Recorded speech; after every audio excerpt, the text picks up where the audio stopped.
Story 1. The Lake House Nightmare. It was the kind of Memorial Day weekend that promised freedom, a fleeting escape from the suffocating grip of the post-COVID world in 2021. The air buzzed with anticipation as 6 friends, Cassie, Jamie, Crystal, Rich, Adam, and myself, Nate, piled into Adam's beat-up Chevy Silverado, our laughter drowning out the hum of the engine. We were headed 3 hours north from Charlotte to a secluded lakefront Airbnb in the heart of nowhere, North Carolina. The rental was a steal, suspiciously cheap for a sprawling property with a wraparound deck, a hot tub overlooking the glassy lake, and a fire pit nestled by the water's edge, surrounded by Adirondack chairs that begged for late-night confessions over whiskey and flames. I'd found the place online, drawn in by the promise of a perfect weekend of debauchery, far from the prying eyes of neighbors or the constraints of city life. The drive was a blur of classic rock anthems and half-serious debates about who'd win in a hypothetical bar fight. As we veered off the highway onto a winding gravel road, the world seemed to shrink, the dense forest swallowing us whole. The house emerged at the end of a narrow dirt driveway, a rustic 2-story cabin with weathered wood and floor-to-ceiling windows that reflected the fading sunlight. The deck was as grand as the listing had promised, stretching around the house like a protective arm, the hot tub steaming invitingly under a canopy of stars just beginning to pierce the twilight sky.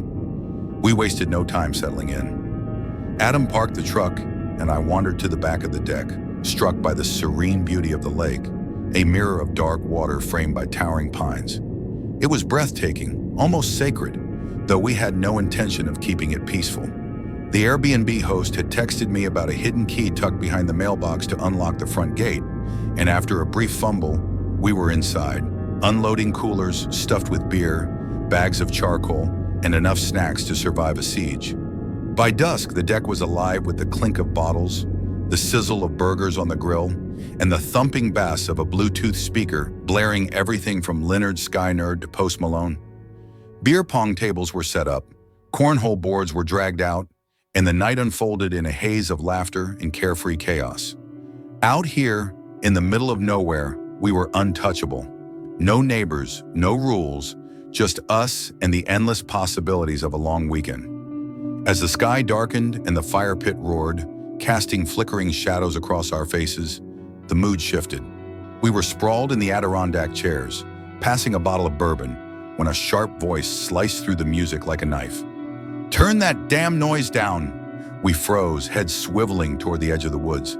There, illuminated by the faint glow of the fire, stood a woman, middle-aged with cropped hair and a scowl that could curdle milk. She wore a faded flannel shirt and jeans that looked like they'd seen better decades. Her voice was raw, laced with venom as she launched into a tirade about out-of-towners, like us who littered the lake and ruined the peace. Cassie, ever the diplomat, lowered the music and asked if she lived nearby, but the woman ignored the question, her eyes blazing. "I can't even hear myself think," she spat, then turned and vanished into the dark woods, swallowed by the shadows as if she'd never been there. We sat in stunned silence for a moment before erupting into nervous laughter. "Who the hell was that?" Rich chuckled, but there was an edge to his voice. The encounter was bizarre, unsettling, like a scene from a low-budget horror flick. We tried to shrug it off, cracking open fresh beers and turning the music back up, but the woman's words lingered like a bad aftertaste. We'd assumed we were alone out here, miles from civilization. The realization that someone, anyone, was close enough to hear us put a subtle damper on the night. Hours later, as the fire dwindled and the bourbon bottle ran dry, the mood had loosened again. We were loud, obnoxious, lost in the moment, when a sudden gap between songs revealed something chilling, a faint, desperate cry echoing across the lake. "Help!" The word cut through the night, sharp and unmistakable. We paused the music, straining to listen. There it was again. "Help!" The voice was male, frantic, coming from somewhere deep in the dark expanse of water. My heart pounded as I stood, peering into the blackness. "Who's out there?" I yelled. "Are you in the water?" The voice called back, weaker now. "Yes, please, help!" Adrenaline surged through me. There was a kayak propped against the deck, 2 paddles leaning beside it. Adam, always the first to act, grabbed one.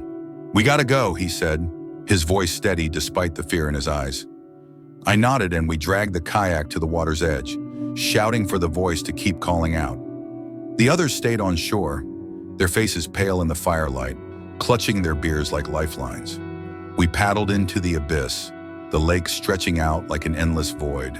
The cries grew fainter, more distant, no matter how hard we rowed. The water was still, reflecting the stars above, but it felt alive, malevolent, as if it were hiding something. "Keep calling," I shouted, my voice swallowed by the night. But after 10 minutes of frantic paddling, the cries stopped. The silence was deafening, broken only by the rhythmic splash of our paddles. We were deep in the lake now, the house a distant cluster of lights on the shore, surrounded by an impenetrable wall of darkness. Then a new sound shattered the quiet. Screams, raw and guttural, coming from the direction of the house. Female screams, unmistakably Crystal and Jamie, laced with pure terror. My stomach dropped. "What the hell?" Adam muttered, his knuckles white on the paddle. We turned the kayak around, paddling back with desperate urgency, the screams spurring us on. They stopped abruptly, long before we reached the shore, leaving an eerie void in their wake. When we finally scrambled onto the dock, the house was silent, the fire pit smoldering, the deck littered with empty bottles and overturned chairs. We raced inside, calling out for our friends. The living room was empty, the kitchen untouched. We searched every bedroom, every closet, even the basement. Nothing. Cassie, Jamie, Crystal, and Rich were gone, vanished without a trace. Panic clawed at my chest. "Their phones," I said, fumbling for my own. But the signal was dead, the bars on my screen mocking us with their absence. Adam's truck was still parked out front, keys dangling in the ignition. We jumped in, tearing down the gravel road in search of help, the headlights slicing through the oppressive darkness. A mile away, we found another driveway, a twin to ours, cutting through the woods to a small house with a single light burning in the window. We pounded on the door, ringing the bell until our fingers ached, but no one answered. Desperate, I peered through the front window and froze. There in the living room stood the woman from earlier, her flannel shirt unmistakable. She was motionless, staring directly at us through the glass, her expression a mix of fury and something darker, something unreadable. I stumbled back, my breath catching in my throat. "Adam, look," I whispered. He saw her too, and his face went pale. We shouted for help, but she didn't move, didn't blink, just watched us like a predator sizing up its prey. We couldn't stay. The air felt thick with menace, and we bolted back to the truck, peeling out onto the road. As we drove, my phone buzzed, a miracle in the dead zone. It was Rich, I answered, my voice shaking. "Where are you? What happened?" But Rich was frantic, his words tumbling over each other. "There were men, 2 of them, axes in their hands, masks over their faces. They came out of the woods. The girls screamed and we ran. We're hiding by the road. Cassie's on with 911. Before I could respond, the call cut out, and I couldn't get through again. We pulled over, scanning the woods for any sign of our friends. Minutes felt like hours until, finally, flashing lights appeared in the distance. We flagged down the police, explaining everything. The cries from the lake, the men with axes, the woman in the woods. They escorted us back to the house where we found our friends huddled by the roadside, shaken but unharmed. They recounted their terror, how they'd seen the masked men emerge from the trees, their axes glinting in the moonlight, moving with chilling purpose. They'd fled, hiding in the underbrush until the men disappeared.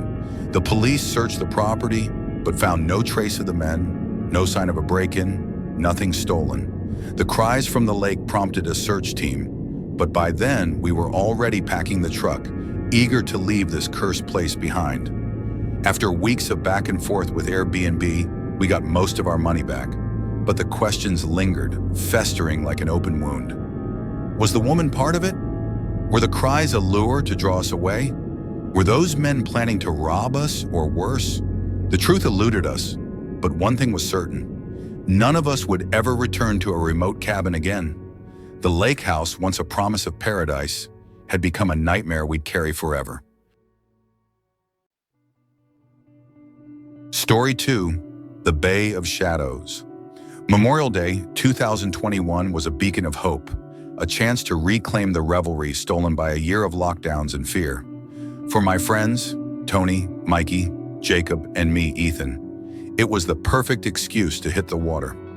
Jacob, the golden boy of our group, had access to his father's pride and joy, a 40-foot yacht named Serenity, a gleaming monument to wealth docked at their waterfront mansion in Chesapeake Bay.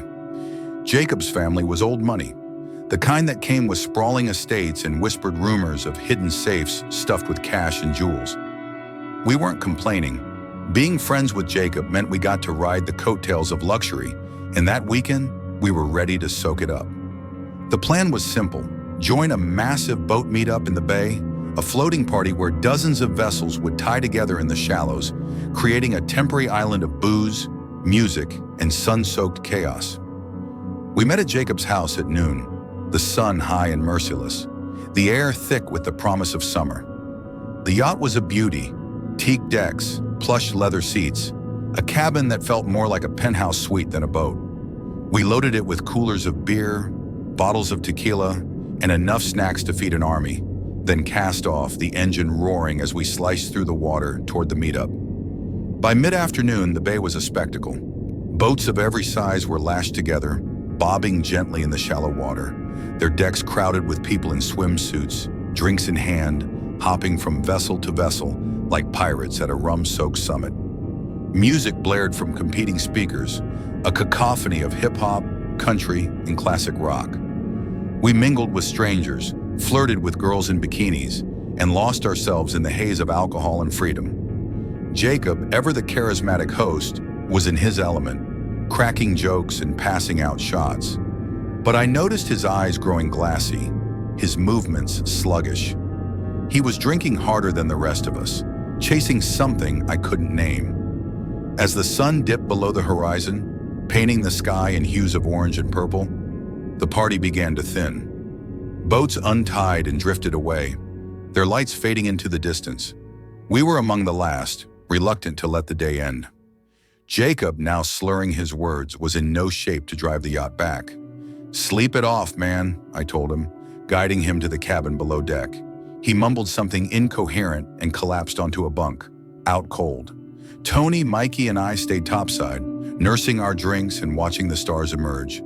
The bay now eerily quiet save for the gentle lapping of waves against the hull. Hours passed, the night growing colder, the alcohol dulling our senses.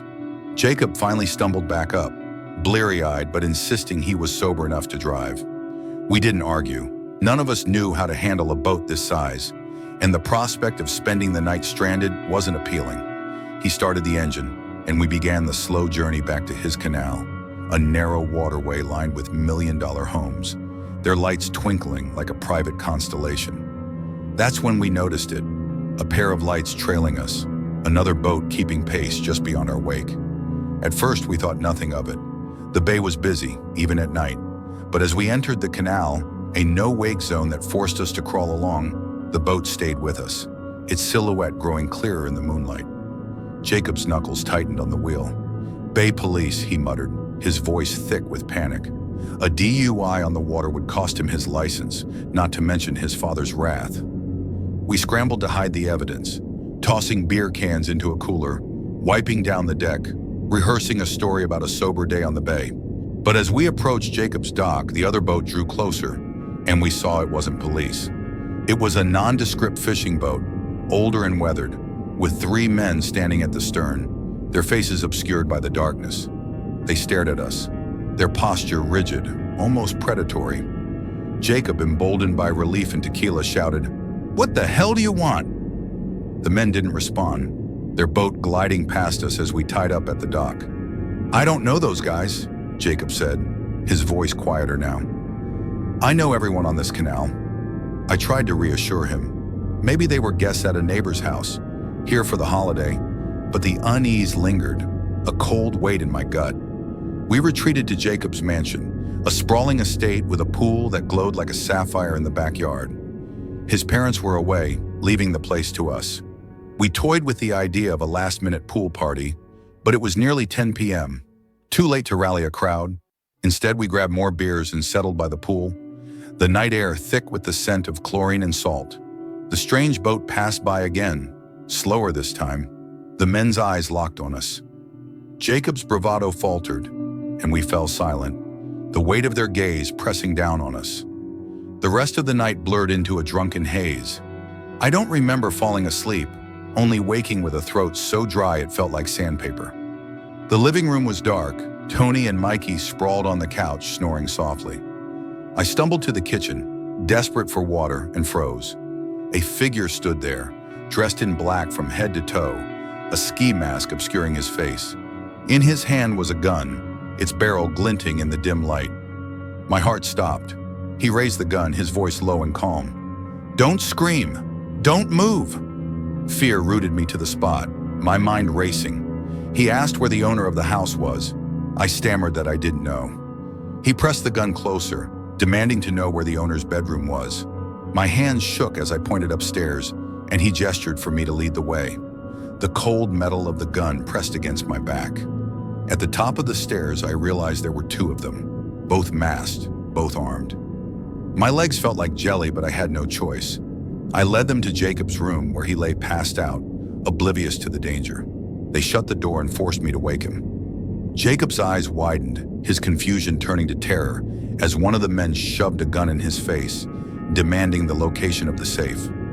Jacob's family was rich, everyone knew it, and the house was a treasure trove. Trembling, Jacob led us to his father's study, a cavernous room lined with books and antique furniture. Behind a hidden panel in a closet was a safe, its steel door gleaming. The men forced Jacob to call his dad, who, hearing the panic in his son's voice, gave up the combination without hesitation. The safe opened to reveal a haul that made my jaw drop. Stacks of cash, jewelry that sparkled even in the dim light, savings bonds and documents I couldn't identify. The men swept it all into a duffel bag, their movements swift and practiced. Then they were gone, slipping out of the house like ghosts. We didn't hear a car, no screech of tires, just silence. Jacob and I stood there shaking until we found the courage to wake Tony and Mikey and call the police. The aftermath was a blur of flashing lights, endless questions, and a sinking realization that the men on the boat had likely followed us, casing the house for this very moment. We posted on every platform, Ring, local news, social media, but no one could identify the robbers. The police found no fingerprints, no trace of the boat. Jacob's dad was furious, but more relieved that we were alive. As for me, I still wake up some nights. The memory of that gun against my back is vivid as ever. The bay, once a playground, now feels like a place where shadows lurk, waiting for their next mark.